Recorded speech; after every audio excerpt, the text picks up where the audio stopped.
저도 이제 나이가 60 후반이 되다 보니 어쩔 수 없이 깜빡깜빡하는 은사가 강하게 임하고 있습니다. 아마 저만 그런 건 아닐 테고, 나이가 60주를 넘어서신 분들은 거의 다 동일한 현상을 겪게 될 겁니다. 나이가 들수록 기억력이 자꾸 감퇴가 되는 것 어쩔 수 없죠. 그래서 그러다 보니 가끔 가다가 난감하기도 합니다. 꼭 기억해야 할 것을 깜빡하고 잊어버려서 매우 난처한 그런 경우들이 더러 많이 있습니다. 원래 금년에도 교회 달력을 받자마자 저희 아내가 2월 19일에다가 동그라미를 치기 시작했어요. 2월 19일은 제가 결혼한 날입니다.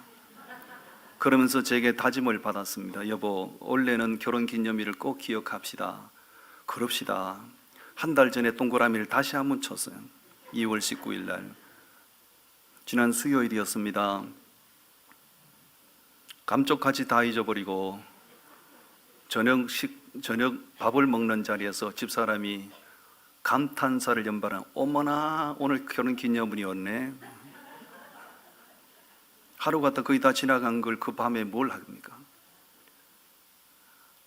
이래도 제가 무탈하고 쫓겨나지 않는 까닭은 동일하게 같이 잊어버린 은사가 있기 때문에 그런 거예요.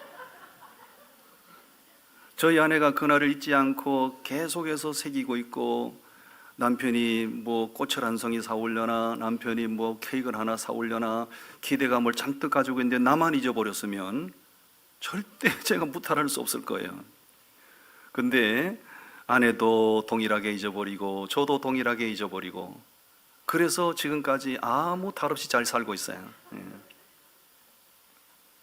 여러분, 제가 언젠가 그 TV에 보면 세상에 이런 일이라는 프로가 있어요. 거기는 참 대단한 사람들이 나오는 거지요. 제가 그분 이름은 잊어버렸는데 나이는 50 후반 되신 남자분이신데 서울에 하시는 분이고요. 이분의 그 순간 암기력, 순간 기억력이 엄청나다는 거죠. 그래서 거기 나온 거죠. 이분이 순간 암기력이 어느 정도 엄청나냐면, 광화문에서 시내버스를 타고 종로를 통과하는 거예요. 그래서 종로 1가에서 종로 3가 한 블록입니다. 한 블록을 지나간 다음에 영상을 이제 틀어놓고 그 버스를 타고 지나가면서 눈으로 확인했던 가게 간판 이름을 다 암기를 하는 거예요. 그게 사실인가 해서 이제 몇 번 테스트를 했는데 정확하게 100% 다 맞췄어요.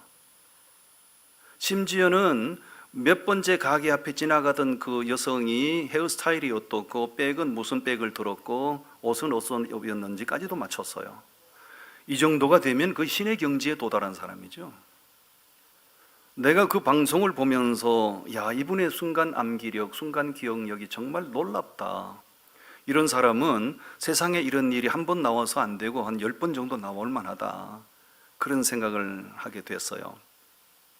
그러면서 저는 영적으로 해석을 했어요. 목회자로서 그 사람의 그 신기한 순간 암기력을 보면서 놀랍다기도 하지만, 한편으로 생각해 보니 가게 이름 암기해서 뭐하나, 가게 간판 이름 기억해서 그 무슨 유익이 있을까? 그 가게 앞을 지나가던 사람들의 헤어스타일이 어떠하고 옷 색깔이 무엇이고 액세서리가 뭔지 그걸 암기해서 무슨 유익이 있나, 그런 생각을 하게 됐어요. 그럼 하나님께서 사람을 창조하실 때 어떤 것을 사고할 수 있는 사고력이라는 기능을 부어주셨고요, 기억할 수 있는 기억력, 메모리 기능을 인간에게 집어넣어 주셨어요. 그건 간판 이름이나 기억하라고 그 기억력을 집어주신 건 아닐 테죠. 세상에 어떤 그 수학 공식이나 암기하라고 우리에게 기억력을, 메모리 기능을 집어넣어 주신 건 아닐 겁니다. 하나님께서 사람을 창조하실 때 당신의 형상대로 창조하시고 인간에게 기억할 수 있는 메모리 기능을 주신 것은 꼭 기억해야 할 것을 기억하라고 인간에게 그런 기능을 주셨다라고 생각을 합니다. 그래서 오늘 말씀의 제목이 꼭 기억해야 합니다. 꼭 기억해야 할 것을 기억하지 못하잖아요. 인생은 반드시 불행하게 됩니다. 꼭 기억해야 할 것을 꼭 기억하면 그 사람은 인생이 행복하게 됩니다.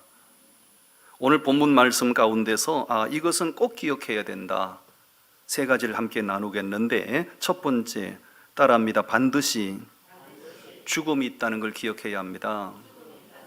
뭘 기억해야 된다고요? 죽음. 죽음이라고 하는 것은 그 어떤 사람의 문제가 아니고 세상을 살아가는 우리들의 현실이거든요. 사람들이 그걸 자꾸 부정을 하려고 그래요. 자, 오늘 말씀을 보겠습니다. 19절부터 22절까지 말씀인데 우리 함께 말씀을 봉독합니다. 한 부자가 있어 자색 옷과 고운 베옷을 입고 날마다 호화롭게 즐기더라.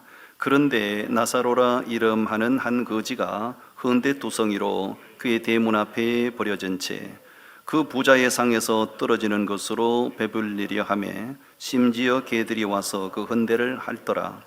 이에 그 거지가 죽어 천사들에게 받들려 아브라함의 품에 들어가고 부자도 죽어 장사되매. 아멘. 부자와 나사로의 이야기죠. 이 두 사람의 인생을 보면 인생 너무 불공평하지 않습니까? 부자는 날마다 자색 옷은 서민들이 입는 옷이 아니죠. 자색 옷은 그 당시에 신분, 사회적인 신분을 상징하는 거지요. 이 사람은 사회적인 지위도 있고 신분이 높아서 자색 옷을 입고 자기 지위를 이제 과시하는 거죠. 모든 형편이 넉넉해서 하고 싶은 일 다 하고 먹고 싶은 것 다 먹고 그야말로 자유로운 삶을 살았어요. 그에 비해서 나사로는 너무 가난하고 헌대가 났는데 약을 처방도 못 받을 정도겠죠. 너무 비참한 삶을 살았어요. 인생 너무 불공평하잖아요. 그런데 두 사람에게 공평하게 적용된 것이 있었어요. 그게 뭐죠? 죽음입니다. 죽음. 부자도 죽었다는 얘기고 나사로도 죽었다는 얘기입니다. 가난해서 얻어먹던 나사로도 죽었다는 얘기예요. 마음껏 신분을 과시하며 호화로운 연락을 즐기던 부자도 죽었다는 얘기입니다. 죽음이라고 하는 것은 세상 모든 사람에게 찾아오는 것이에요. 제가 지난 주일에 설교했던가요? 우리가 하루를 살았다는 얘기는 하루를 죽음에 다가섰다는 얘기가 되는 거죠. 내가 1년을 무사히 살았다는 얘기는 1년 더 죽음에 가까이 도달했다는 얘기가 되는 거죠. 죽음은 그 어떤 특정한 사람의 문제가 아니고 세상을 살아가는 우리들의 현실인 것이에요. 옆 사람 격려하세요. 당신도 조만간에 죽을 겁니다. 그 조만간이 어떤 사람에게는 1년이 될 수도 있을 테고 어떤 사람에게는 그 조만간이 10년이 될 수도 있을 테고 여러분, 공평하게 죽음이 찾아오는 것은 하나님께서 그 룰, 그 이치를 정하셨기 때문이죠. 히브리서 9장 27절을 띄워드릴 텐데 한번 보시기 바라요. 우리 한번 같이 읽어보실까요? 시작. 한 번 죽는 것은 사람에게 정해진 것이요 그 후에는 심판이 있으리니. 이 개역 개정판이 나오기 전에는 뭐라고 되어 있나? 한 번 죽는 것은 사람에게 정한 이치요라고 되어 있어요. 이치, 룰을 누가 설정하셨다고 얘기죠. 한 번 태어난 사람은 반드시 한 번 죽는데 그 이치를 설정하신 분이 누구실까요? 그렇습니다. 하나님이 그 이치를 정하셨어요. 그 이치를 초월할 사람도 없고 그 이치를 벗어날 사람도 없는 거예요. 반드시 사람은 죽음을 맞이하게 돼 있어요. 미국의 유명한 시인 가운데 로버트 프로스터란 사람이, 이분이 쓴 인생론이라는 책이 있어요. 이분이거든요. 유명한 시인입니다. 이분이 쓴 인생론이라는 책에 보니까 사람을 가리켜 전세 인생이라고 시적으로 표현했더라고요. 전세 인생. 여러분, 내가 주인인데 내가 내 집에 살면 기간이란 건 필요 없어요. 내가 살고 싶을 때까지 사는 거예요. 그런데 전셋집에 세를 들어 살게 되면 계약을 체결해야 되고 그 계약 기간이 되면 연장을 하든지 아니면 계약 기간이 되면 주인이 이제 나가 주십시오 하면 비워줘야 되는 거예요. 인생은 전세 인생이에요. 우리 인생의 주인은 따로 계셔요. 하나님께서 너 이제 인생 그만 살다 오라고 하면 누구든지 다 가야 하는 거죠. 옆 사람 격려하세요. 당신이 주인이 아니고 전세 인생 사는 거예요. 전세 인생이라고요. 전세 인생. 사도 바울이 주장하는 사도 바울이 우리에게 들려준 인생론은 고린도후서 5장에 보니까요, 장막집이라고 비유를 했더군요. 장막집. 여러분, 장막은 아무리 견고하게 지어놔도요, 세월이 어느 정도 지나가게 되면 다 느슨해지고 심지어는 더 허물어지는 거죠. 인생은 장막집입니다. 하나님께서 오라고 하시면 우린 반드시 죽음이라는 그 관문을 통하여 하나님께로 가야 할 사람들입니다. 여러분, 우리나라에 하루에 얼마나 많은 사람이 태어나고 하루에 얼마나 많은 사람이 사망에 이를까요? 통계표 한번 보여드리겠습니다. 매일 우리나라에 태어나는 사람은 629명으로 집계가 되고 있어요. 629명, 오늘도 629명, 내일도 629명 계속 태어나요. 그에 비해서 하루에 사망하는 사람은 1036명이 사망을 합니다. 그러니까 태어나는 사람보다 사망하는 사람이 많은 거죠. 이게 이제 앞으로 10년, 20년 되면 우리나라 인구가 줄어들겠죠. 그런데 사망의 원인을 좀 보시면 아시겠지만 가장 많이 사람들이 사망에 이르는 원인은 암병으로 많이 죽습니다. 암. 온갖 암들이 많아서 지난 한 해 동안도 제 주변에 많은 분들이 암으로 돌아가셨어요. 심장 질환으로 죽는 사람이 많고요. 그 다음에 세 번째는 폐렴으로 죽는 사람이 많아요. 지난 주간에 서울 영락교회 장로님 돌아가셨다고 부고가 왔어요. 아들이 신문 기자인데, 목사님 우리 아버지 돌아가셨습니다. 그래서 제가 모바일 아버지 돌아가셨으면 자네 아버지하고 나하고 친분이 있는데 모바일 부고장을 보내줘야지. 그랬더니 목사님 죄송합니다. 빈소를 마련할 수 없습니다. 너무 많은 사람이 사망을 해서 빈소가 마련될 수 있도록 기다려야 된다는 거예요. 여러분, 서울특별시의 장례식장이 한두 개가 아니잖아요. 너무 많은 사람들이 사망을 하는 거예요. 제가 부산의 장례식 선교사님 아버지 돌아가셨다고요. 거기도 장례식을 미뤄가지고 겨우 빈소 마련해서 장례식을 치렀잖아요. 이만큼 많은 사람들이 사망을 하고, 그 다음에 많이 사망하는 원인이 뇌혈관 질환이에요. 이런 질병들 때문에 사람들이 많이 사망을 하는데, 어쨌든 죽음이라고 하는 것은 그 어떤 사람의 문제가 아니고 오늘 멀쩡하게 살아가고 있는 저의 현실이고 여러분들의 현실인 줄로 믿습니다. 전직 대통령들 거의 다 세상 떠나셨고, 그렇죠? 죽음은 나이나 지위를 초월한 우리의 현실이라고요. 노래를 불러서 대중들의 인기를 한 몸에 차지하던 송대관 씨도 죽었잖아요. 김수미 씨도 죽었고, 다 죽어요. 여러분, 천년을 살 것처럼 우리가 요란을 떨지만 우리는 100년을 넘기지 못하고 다 죽음을 맞이해야 할 사람들입니다. 죽음을 기억해야 인생을 허비하지 않습니다. 천년 만년처럼 살 것처럼 착각하고 사니까 하나님이 정하신 룰을 어기고 막 사는 거예요. 불법을 저지르고 사는 거예요. 사람 도리를 저버리고 사는 거예요. 이 죽음이 나의 현실이라는 것을 기억하면 인생을 허비할 시간이 없어요. 인생을 함부로 살 수 없는 거예요. 여러분, 오늘 이제 또 하루를 우리가 살아내고 있는데, 오늘 하루 지나고 나면 우린 또 죽음의 하루를 더 다가서는 거예요. 그러므로 우리는 반드시 죽음을 기억해야 합니다. 아멘. 두 번째, 더 중요한 거 기억해야 합니다. 반드시 죽음 이후에 영원한 내세가 있다는 걸 기억해야 합니다. 더 중요한 거지요. 22절부터 24절까지인데 우리 말씀을 같이 읽어봅니다. 시작. 이에 그 거지가 죽어 천사들에게 받들려 아브라함의 품에 들어가고, 부자도 죽어 장사되매 그가 음부에서 고통 중에 눈을 들어 멀리 아브라함과 그의 품에 있는 나사로를 보고 불러 이르되, 아버지 아브라함이여, 나를 긍휼히 여기사 나사로를 보내어 그 손가락 끝에 물을 찍어 네 혀를 서늘하게 하소서. 내가 이 불꽃 가운데서 괴로워하나이다. 아멘. 얻어먹던 거지는 죽어서 아브라함의 품에 들어갔다. 여기서 표현하는 아브라함의 품은 킹덤 오브 갓, 하나님의 나라, 천국을 말하는 거예요. 그가 죽어서 천국에 갔다는 얘기고요. 신분을 과시하며 하나님 없는 인생을 살던 그는 죽어 영원한 불꽃 가운데 들어갔다. 지옥에 들어갔다, 그 얘기죠.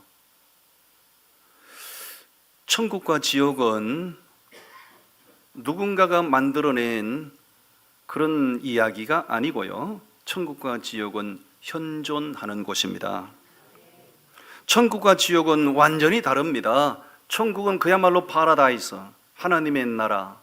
지옥은 오늘 본문에 읽은 것처럼 영원한 불꽃 가운데 고통당하는 곳. 완전히 달라요. 그런데 천국과 지옥에 공통점이 있어요. 공통점, 영원하다는 겁니다. 천국에도 영원하고 지옥도 영원한 거예요. 여러분, 아무리 고통스러워도, 내가 아무리 힘겨운 삶을 맞이해서도 그 끝이 예견되거나 그 끝이 우리 보이면 그 고통을 인내할 수 있거든요. 그 마라톤 경기하는 선수들의 이야기를 들어보니 그 42.195km를 달려간다는 거는 뭐 자기 한계를 뛰어넘는 거예요. 그것도 기록에 도전하는 경기다 보니. 그래도 견디고 참고 인내하는 것은 그 결성점이 보이기 때문에,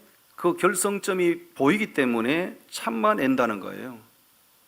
여러분, 아무리 우리가 고통스러운 일을 당해도 그 끝이 기약이 되어 있거나 끝이 보이면 우린 견딜 수 있는 거예요. 근데 지옥은 끝이 없어요. 영원 세계입니다. 영원 세계. 그러므로 지옥은 가면 안 되는 거죠. 저도 어머니 모태를 통해서 이 땅에 태어난 사람이고요. 여러분들도 어머니 모태를 통해서 이 땅에 태어난 사람들이에요. 모태를 통하지 않고 우회해서 직통으로 오신 분 계신가요? 반드시 이 땅에 태어난 사람 어머니 모태를 통해서 태어납니다. 어머니 모태에서 잉태가 돼서 10달이라는 기간을 거친 후에 이 세상에 태어나는 거죠. 근데 어머니 모태에서 잉태가 돼서 10달 그 모태에 있는 동안에는, 잉태가 될 때는 거기 살기 위해서 잉태가 되는가요? 이 땅에 태어나기 위해서 잉태가 되는가요? 그렇습니다. 어머니 모태에 잉태가 되는 것은 이 땅에 태어나기 위해서 잉태가 되는 거예요. 마찬가지로 이 땅에 우리가 사는 것은 여기서 영생하기 위해서 사는가요? 아니면 이 땅을 거친 후에 영원한 세계로 가기 위해서 사는가요? 간단한 논리죠. 그런데 사람들이 모태에 있는 그 어린아이는 그 모태보다도 훨씬 길게 사는 이 현실 세계를 믿질 못하는 거예요. 그래서 태어날 때 울고 태어나는 거예요. 여기가 좋은데 왜 나가라고 그러냐고. 이 수십 년 인생을 살다가 육신 생명 끝나면 비교할 수 없는 영원한 세계로 우리는 가는 것인데, 그것을 사람들이 믿질 못하거나 인정하기 싫어서 사람이 죽으면 다 우는 거예요. 여기가 좋은데 왜 떠나냐. 여러분, 우리는 100년도 못 살 현세의 삶을 위해서 너무너무 요란하게 살고 뭐 별의별 것 다 그렇게 가지려고 애를 쓰는데요. 진짜 영원한 세계, 이 현실 세계와 비교할 수 없는 그 영원한 세계에 대한 준비는 거의 없거나 소홀하거나 뭔가 이게 문제가 있어요. 10달 어머니 모태에 잉태됐을 때 길게 살아갈 이 세상을 준비해야 되는 것처럼, 이 짧은 인생을 살면서 이 세상과 더 비교할 수 없는 영원한 세계를 우리는 믿고 준비된 삶을 살아야 되는 거예요. 아멘. 미국의 유명한 정치가는, 미국의 유명한 목사님 한 분이 계셨어요. 브룩스 감독이라고요. 감독이라고 부르는 건 미국 감리교단 목사이기 때문에 그래요. 미국의 주요 교단이 미국 UMC, 미국 감리교단. 이분은 전 국민들이 존경하는 성직자였어요. 이분이 이제 나이가 많아서 임종을 맞이하게 되고 병원에 입원하게 됐는데 직계 가족들 외에는 전부 일체 면회 금지를 시켰어요. 그런데 이 브루스 감독님이 유일하게 한 사람, 미국의 유명한 정치가인 로버트 잉거솔이라는 사람은 면회를 허용을 했어요. 잉거솔이, 이분은 유명한 정치가입니다. 잉거솔이 정치가이면 정치적으로도 대단히 영향력이 있는 사람이었지만은 독실한 무신론자예요. 우리가 믿는 이 절대 하나님의 말씀 경전을 하나의 신화로 치부하면서 자기는 하나님의 존재를 인정할 수 없고, 그리스도인들이 믿는 이 성경을 하나님의 말씀으로 인정할 수 없고, 자기는 모든 지식과 모든 힘을 총동원하여 기독교 이 신비의 종교, 이 신화에 불과한 기독교를 말살시키겠다고. 브루스 감독이 병원에 입원해서 임종을 기다리고 있는 날, 로버트 잉거솔 정치인을 면회를 허용을 했어요. 잉거솔이 병석에 누워있는 브루스 감독을 찾아가서 이렇게 물어요. 제가 알기로 모든 사람을 직계 가족 외에는 다 면회를 거절하신 걸로 알고 있는데 왜 감독님이 저에게 면회를 허용하셨나요? 이렇게 물었어요. 그랬더니 브루스 감독이 이렇게 말했어요. 그 이유요, 다른 사람은 천국 가서 만날 수가 있기 때문에 만날 필요가 없어요. 당신은 독실한 무신론자이기 때문에, 당신은 여기서 내가 안 보면 천국에서 볼 수가 없기 때문에 당신을 마지막으로 한번 보려고 한 겁니다. 그 말을 듣고 로버트 잉거솔이 브루스 감독 목사님의 손을 잡고 무릎을 꿇고 예수 그리스도를 영접을 해요. 그리고 그 인생이 완전히 그리스도 안에서 완전히 변화되어 부인하던 하나님을 변증하는 삶을 살게 되죠. 사랑하는 성도 여러분, 지옥과 천국이 분명히 있다는 것 누구도 부정할 수 없어요. 천국이 현존하는 것처럼 지옥도 현존합니다. 천국과 지옥이 현존하는 것, 실존하는 곳임을 알 수 있는 두 가지 확실한 방법이 있어요. 하나는 하나님의 말씀인 성경을 읽어보면 알 수 있습니다. 그보다도 확실하게 알 수 있는 방법이 있습니다. 죽어보면 압니다. 사람은 언젠가는 죽음의 순간을 맞이할 텐데, 죽음의 순간이 내게 다가왔을 때 지옥이 있는지 천국이 있는지 설명할 필요가 없어요. 바로 천국으로 가든지 지옥으로 가든지 결정나니까요. 문제는 죽어보면 알지만 그때는 지옥과 천국을 결정할 수 있는 권한이 없어지죠. 여러분, 지옥과 천국은 실존하는 곳인데 내가 이 땅에 살아있는 동안에 내가 어느 영원 세계로 갈 건지 우리는 결정 지어놓고 살아야 됩니다. 아멘. 반드시 죽음이 있음을 기억해야 되고, 반드시 죽음 이후에는 영원한 내세가 있음을 우리는 꼭 기억하고 살아야 됩니다. 아멘. 더 중요한 게 있어요. 세 번째, 반드시 심판이 있음을 우리는 기억해야 합니다. 말씀을 보겠습니다. 24절부터 26절까지 말씀. 24절부터 함께 봉독합니다. 불러 이르되 아버지 아브라함이여 나를 긍휼히 여기사 나사로를 보내어 그 손가락 끝에 물을 찍어 내 혀를 서늘하게 하소서. 내가 이 불꽃 가운데서 괴로워하나이다. 아브라함이 이르되 예, 너는 살았을 때에 좋은 것을 받았고 나사로는 고난을 받았으니 이것을 기억하라. 이제 그는 여기서 위로를 받고 너는 괴로움을 받느니라. 그뿐 아니라 너희와 우리 사이에 큰 구렁텅이가 놓여 있어 여기서 너희에게 건너가고자 하되 갈 수 없고 거기서 우리에게 건너올 수도 없게 하였느니라. 아멘. 죽은 후에 두 사람의 형편은 완전히 그야말로 천당과 지옥으로 완전히 나뉘게 되죠. 나사로는 천국에서 위로를 받고 부자는 지옥 불구덩이 속에서 영원 고통을 당하고, 아마 이런 사실을 조금이라도 미리 인지를 했더라면 부자의 삶이 좀 달라지지 않았을까요?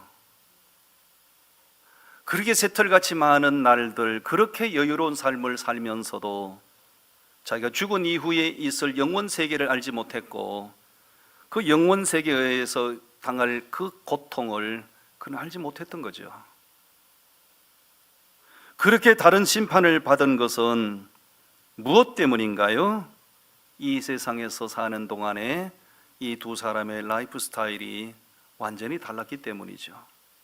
여러분, 가난하게 사느냐, 부자로 사느냐, 쫓기게 사는가, 여유롭게 사느냐, 그게 현실을 살아가는 우리에게는 대단히 민감한 문제이긴 하지만 사실은 그것보다 더 중요한 게 있어요.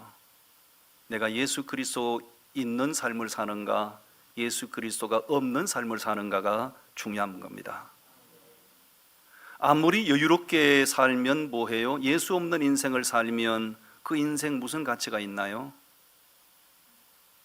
내가 비록 정말 쪼들리는 삶을 살고 여유롭지 못한 삶을 살아도 예수 그리스도가 내 삶의 주인 되시는 삶을 살면 육신 생명 끝난 후에 영원한 천국에서 영생의 복락을 누리잖아요.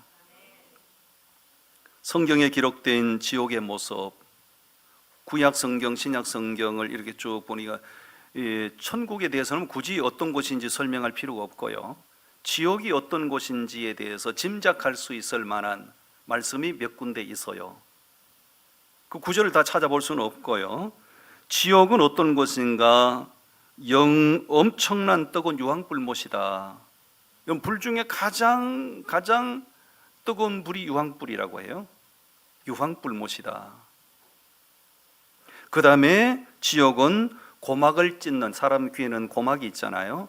고막을 찢을 듯한 사람들의 절규, 그것이 비명소리가 끝이 없는 곳, 그곳이 지옥이라고 성경은 기록하고 있고요. 그 다음에 쉴 새 없이 온몸에 기어오르는 구더기, 뜯어내도 구더기가 쉴 새 없이 기어오르는 곳, 그것이 지옥이라고 말씀했고요. 그 다음에 지옥은 불로 소금 치듯 하는 곳, 그렇게 말씀하고 있어요. 여러분, 후라이팬에 굵은 소금을 올려놓고 밑에 열을 가열하면 후라이팬이 뜨거워지면 소금이 튀죠. 소금이 튑니다. 지옥은 바로 그렇게 불로 소금 치듯 하는 곳이라고 설명하고 있어요. 이건 제가 상상해서 꾸며낸 말이 아니고 성경을 보니 지옥은 그런 곳이라고 설명을 하고 있어요. 그러므로 절대로 지옥은 가면 안 되는 거예요. 아멘. 옆 사람 추고 나서 다른 데 다 가시다가 지옥은 가시면 안 돼요.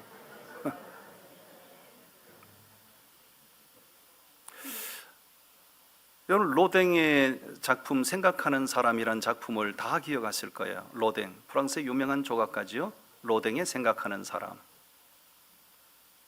원래 이 로댕이 1880년도에 이 작품을 만들은, 원래는 독립된 작품이 아니에요. 대부분의 사람들이 로댕이 이 생각하는 사람 이것만 기억을 하는데, 로댕이 이 작품을 언제 어떻게 만들었는가에 대해서 그 내용을 잘 모르세요.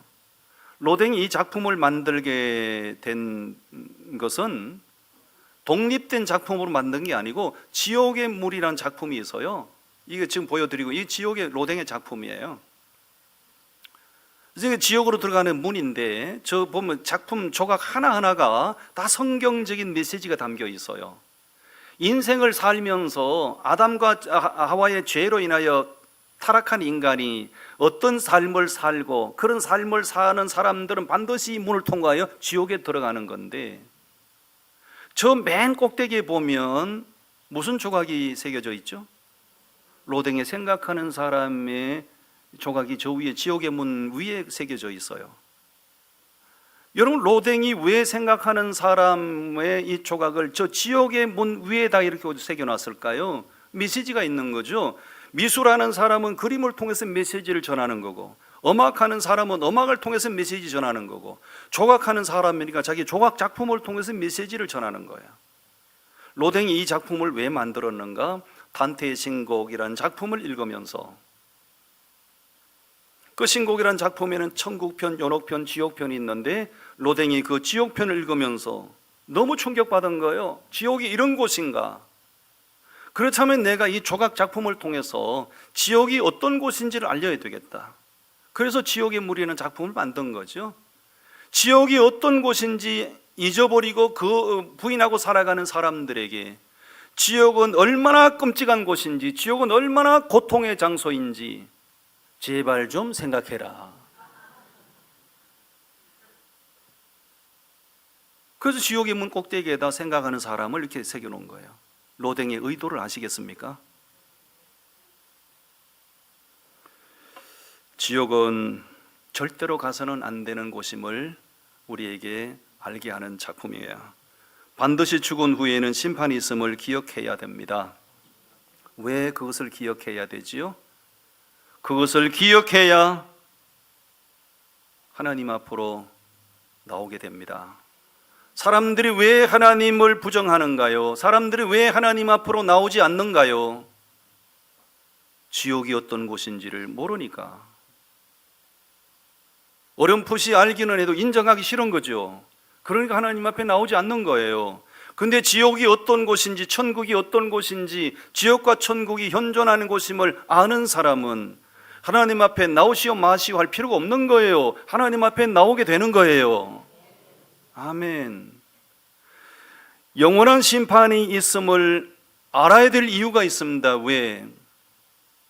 지옥이 어떤 곳인지를 알아야 인생을 함부로 살지 않죠. 사람들이 왜 인생을 자기 마음대로 살아요? 사람들이 왜 인생을 뒤틀린 인생을 살면서도 양심의 가책을 느끼지 않는가요?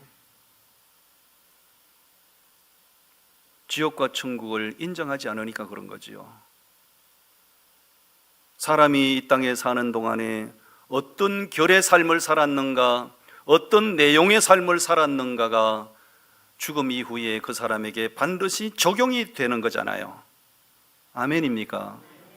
그러므로 우리는 죽음을 기억해야 하고 죽음 이후에 영원한 내세를 기억해야 되고, 그리고 더 중요한 것, 영원한 심판을 기억해야 되는 거예요. 하나님께서 사람을 창조하실 때 기억력을 심어주신 것은 무슨 가게 간판이나 암기하라고 심어준 게 아니고 이것을 꼭 기억하고 살라고. 아멘. 기도하시겠습니다.